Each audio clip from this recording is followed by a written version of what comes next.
ఈ కార్యక్రమం సందర్భంగా ఇక్కడ విచ్చేసిన సోదరులకు సోదరిమణులకు అందరికీ కూడా హృదయపూర్వకంగా అభినందనలు ధన్యవాదాలు కూడా తెలియజేసుకుంటూ ముందుగా ఒక చక్కటి కార్యక్రమంలో పాల్గొనే అవకాశం నాకు కల్పించినందుకు నిర్వాహకులకు మనస్ఫూర్తిగా అభినందనలు ధన్యవాదాలు తెలియజేసుకుంటా ఉన్నాం.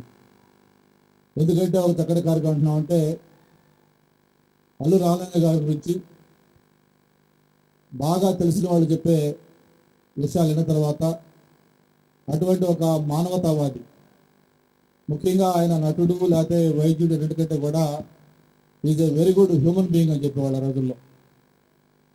ఎవరికి ఏ చిన్న సమస్య ఉన్నా ఇబ్బంది ఉన్నా తన సమస్యగా భావించి వాడు దాని పట్ల స్పందించే తీరు గురించి ప్రత్యేకంగా ఎంతోమంది చెప్పేవాడు.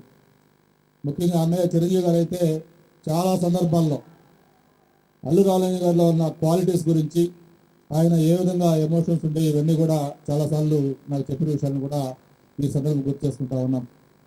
మరి అటువంటి అల్లు రామలింగ గారి పేరున ఈ కళాపీఠం స్మారకపీఠం స్టార్ట్ చేయటం, ప్రతి సంవత్సరం క్రమం తప్పకుండా ఈ కార్యక్రమాలు చేయటం, ఒక్కొక్క సంవత్సరం ఒక్కొక్క విశిష్ట వ్యక్తికి ఆయన పేరున ఈ జాతీయ పురస్కారం ఇవ్వటం కూడా జరుగుతూ ఉంది.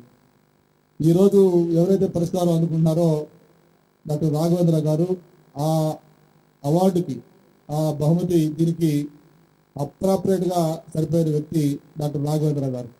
ఎందుకంటే రాఘవేంద్ర గారు అల్లు రామలింగ గారి కాంబినేషన్ మనం ఇందాకైనా ఏవీలో కూడా చూసాం, అది తిరుగులేంది. అటువంటి కాంబినేషన్, అటువంటి ఆయన పేరునిచ్చే ఆ స్మారక అవార్డు ఆయనకి ఇవ్వటం రాఘవేంద్ర గారికి సముచితం అని చెప్పి తెలియజేసుకుంటూ, గతంలో ఒకసారి అరవింద్ గారు ఆయన ప్రామిస్ చేశారు వాళ్ళ కళాపీఠం స్మారకపీఠం తరఫున ప్రతి సంవత్సరం కూడా విశాఖలో బీచ్ పక్కన పెద్ద ఎత్తున ఫంక్షన్ చేస్తామని చెప్పని. ఆయన జనరల్గా అబద్ధాలు చెప్తా ఉంటాడు, అట్లాగే ఎప్పుడు చెప్పింది చేయలేదు. కాబట్టి ఈ వేదిక ద్వారా ఆయన కోరుతా ఉన్నాం, కనీసం వచ్చే సంవత్సరం అయినా సరే ఈ అవార్డు కార్యక్రమం విశాఖలో బీచ్ రోడ్లో పెద్ద ఎత్తున జనసందోహం మధ్య చేయాలని చెప్పని ఆయన రిక్వెస్ట్ చేసుకుంటూ, మరొక చక్కటి కార్యక్రమానికి అవకాశం ఇచ్చిన నిర్వాహకులకి మరొకసారి ధన్యవాదాలు చెప్పుకుంటూ సెలవు తీసుకుంటాను. జై హింద్. ఎంతో సంతోషదాయకమైనటువంటి సందర్భం. మరి ప్రఖ్యాత చలనచిత్ర నటులు,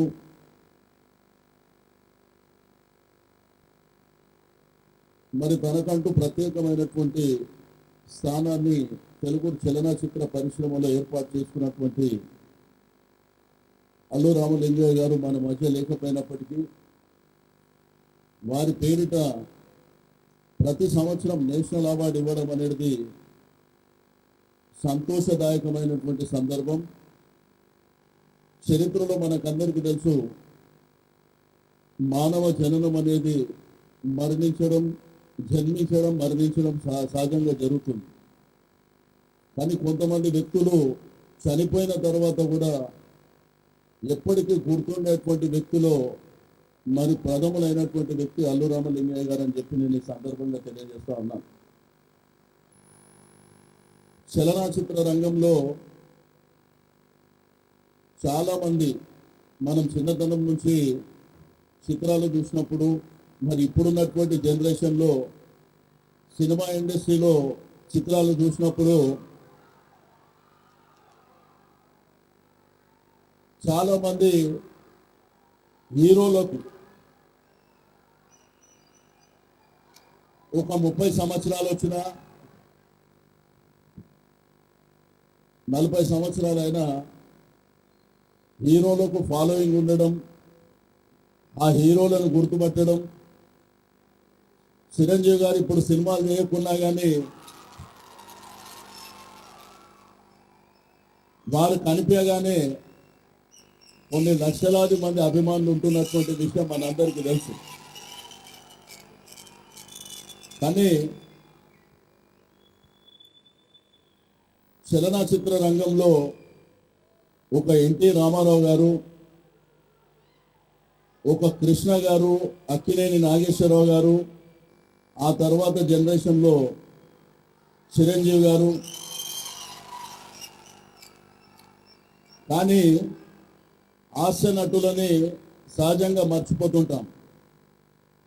కానీ అల్లు రామలింగయ్య గారికి ఈ చరిత్ర ఉన్నంత వరకు ఎప్పటికీ వారికి గుర్తింపు ఉంటుందని చెప్పి నేను ఈ సందర్భంగా తెలియజేస్తా ఉన్నాను. కొన్ని వందల చిత్రాల్లో ఆయన నటించినటువంటి విషయం మనందరికీ తెలుసు. కొన్ని చిత్రాలు అయితే అల్లు రామలింగయ్య గారు ఉంటేనే ఆ సినిమా ఆడినటువంటి సందర్భాలు కూడా ఉన్నాయని చెప్పి నేను ఈ సందర్భంగా తెలియజేస్తూ, నేను మనస్ఫూర్తిగా సారిపల్లి కొండలరావు గారికి కృతజ్ఞతలు తెలియజేస్తున్నా. మరి ఇటువంటి కార్యక్రమాన్ని ఏర్పాటు చేయడం, మరి ఈరోజు ఈ జాతీయ అవార్డుని కూడా మరి కె రంగరావు గారికి ఇవ్వడం అనేది నిజంగా అదృష్టం అని చెప్పి నేను ఈ సందర్భంగా తెలియజేస్తూ సెలవు తీసుకుంటాను. Thank you. తండ్రి బాటలోనే ఇంత తక్కువ కాలంలో తెలుగు ప్రజానీకం యొక్క హృదయాన్ని దోచుకుంటున్నటువంటి యువ సినీ నాయకుడు. ఈనాడు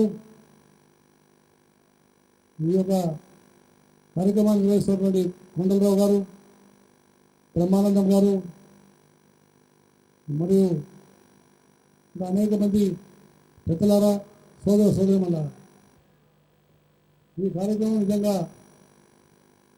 నేను రావడం అంటే ప్రత్యేకంగా రాఘవేంద్రరావు గారు వారి కార్యక్రమం ఉండాలని నేను తప్పకుండా వచ్చి వారి కార్యక్రమంలో పాల్గొనాలని నేను ఆలస్యంగా వచ్చినందుకు నన్ను క్షమించాల్సిందిగా కోరుతా ఉన్నాను. ముఖ్యంగా రాఘవేంద్రరావు గారు వారు నైతిక విలువలను సినీ రంగంలో ఒక దర్శకుడుగా తెలుగు ప్రజలందరికీ రాఘవేంద్రరావు గారు పేరుంటేనే ఎవరైనా కూడా తలవంచి నమస్కారం పెట్టేటటువంటి వ్యక్తిత్వం శ్రీ రాఘవేంద్రరావు గారిని నేను మీకు హృదయపూర్వకంగానే మనవి చేస్తాను. ఎందుకంటే వారు తీసుకున్నటువంటి ఏవైతే సినిమాలు ఉన్నాయో ఆ సినిమాలు సందేశాలు ఇచ్చినాయి. ఆ సినిమాలు చాలా ప్రఖ్యాతిగాంచినాయి. సామాన్య జనాన్ని కూడా ఉదాహరణగా దోచుకున్నటువంటి వారు అలాంటి సినిమాలు చేయడం ఇది ప్రజాహితం కోసం చేసేటువంటి చర్య. దాంతోపాటు ముఖ్యంగా వారు ఎప్పుడైనా కూడా సమాజానికి ఇబ్బంది చేసినప్పుడు ఎలానైతే సినీ రంగంలో ఉన్నటువంటి ప్రముఖులు సమాజం కోసం కృషి చేస్తున్నారో అదే సమానంగా సమాజ సేవకు అంకితమైన భావంతో పనిచేస్తున్నటువంటి వ్యక్తి శ్రీ రాఘవేంద్రరావు గారిని వారు ఈనాడు ఇస్తున్నటువంటి ఈ పురస్కారానికి వారు చాలా ముఖ్యమైనటువంటి అర్హులు అని నేను హృదయపూర్వకంగానే భావిస్తా ఉన్నాను. చివరిగా నేను కార్మిక శాఖ మంత్రిగా తప్పకుండా ఈ సినీ రంగ కార్మికులు ఎంతమంది ఉన్నారో ఈ సినీ రంగ కార్మికులకు వాళ్ళకు ఉన్నటువంటి సెస్ ద్వారా నేను తప్పకుండా ఇళ్ళు కట్టించి వాళ్ళందరికీ కూడా అన్ని రకాలుగా ఆదుకోవడానికి నేను తప్పకుండా కృషి చేస్తానని నేను మీకు హృదయపూర్వకంగానే మనవి చేస్తాను.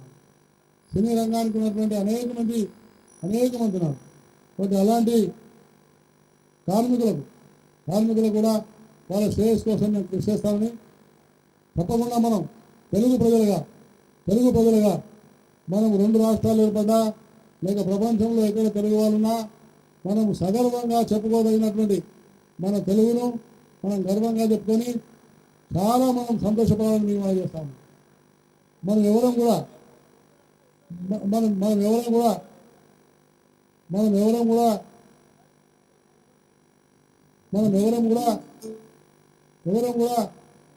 మన యొక్క మాతృభాష మన తెలుగు.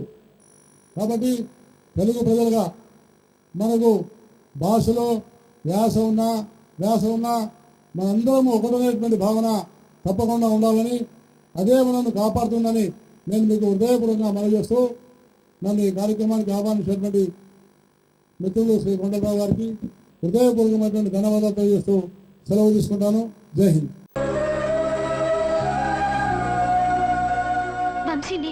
నువ్వేం చెప్పబోతున్నావో నాకు తెలుసు.